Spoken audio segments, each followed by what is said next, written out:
नमस्कार. आज मी तुम्हाला घेऊन जाणार आहे एका अशा ठिकाणी जिथे गेल्यावर काहीही बोलावंसं वाटत नाही, फक्त पाहत राहावंसं वाटतं. आणि ते ठिकाण म्हणजे मैसूर पॅलेस.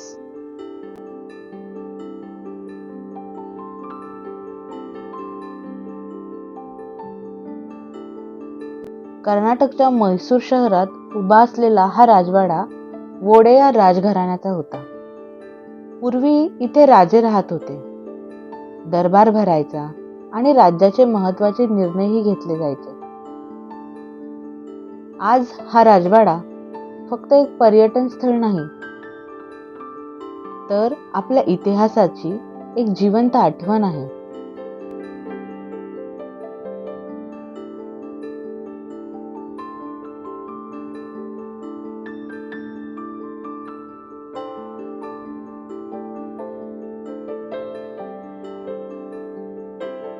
इथे भारतीय आणि युरोपियन दोन्ही स्थापत्य शैलीचा प्रभाव दिसतो. म्हणूनच हा राजवाडा इतका वेगळा वाटतो. आत प्रवेश केला की वातावरण बदलतं. मोठमोठी दालनं, झुंबर, रंगीत काचा आणि भिंतींवरची चित्र. इथे फिरताना आपली पावलं आपोआपच सावकाश होतात. आवाज कमी होतो आणि मन नकळत शांत होऊन जातं. इथे उभे राहिल्यावर एक वेगळाच विचार मनात येतो. 700-800 स्क्वेअर फीट मध्ये राहणारी आपली दुनिया इथल्या भव्यतेसमोर क्षणभर थांबते.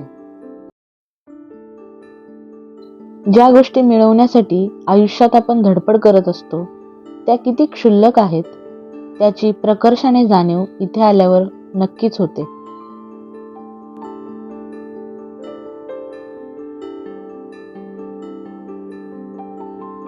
दसऱ्याच्या सणात हा राजवाडा हजारो दिव्यांनी उजळतो. रात्रीचा तो देखावा फक्त पाहायचा नसतो, तो अनुभवायचा असतो. अशा वास्तू आपल्या इतिहासाची आठवण करून देतात आणि थोडा वेळ थांबायला भाग पाडतात.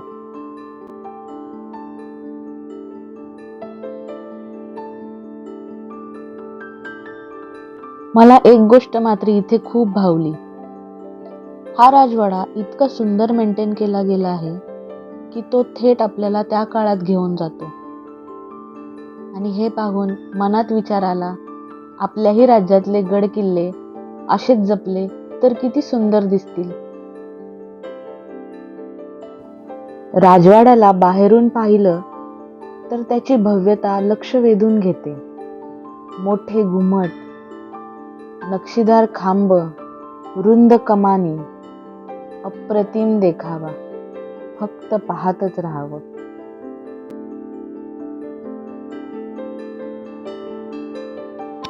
तुम्ही कधी कर्नाटकात आलात तर मैसूर पॅलेसला नक्की भेट द्या. मैसूर मधील प्रसिद्ध मैसूर सिल्कची साडी घ्यायला आणि मैसूर पाक खायला मात्र विसरू नका. व्हिडिओ आवडल्यास लाईक करा, शेअर करा, सबस्क्राईब करा. धन्यवाद.